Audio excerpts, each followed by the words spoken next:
Samantala, dinakip ng mga otoridad ang 53 katao, kabilang na ang 6 na barangay kagawad sa barangay Maura, Apari, Cagayan, matapos masabat ang isang umano'y iligal na tupada noong ika-14 ng Enero.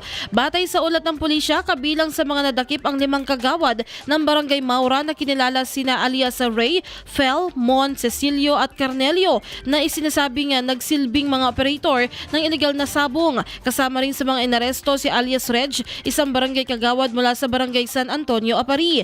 Naabutan umano na ang mga suspek na aktibong nagpapatakbo at nakikilahok sa ipinagbabawal na tupada. Nakumpiska sa lugar ang iba't ibang ebidensya gaya ng mga panabong na manok, mga tari at gamit nito, logbook, mga placard na may markang meron at wala, isang sling bag at bet money na nagkakahalaga ng 36,933 pesos. Dinala ang mga sospek at nakuhang ebidensya sa Apari Police Station para sa dokumentasyon at kaukulang proseso. Samantala, pinuri ni Proto Regional Director Police Brigadier General Antonio Maranlag Jr. ang mga pulis na nagsagawa ng operasyon at nagpaalala sa mga halal na opisyal na maging huwaran sa kanilang mga komunidad at iwasan sa anumang uri ng illegal na gawain. IFM News.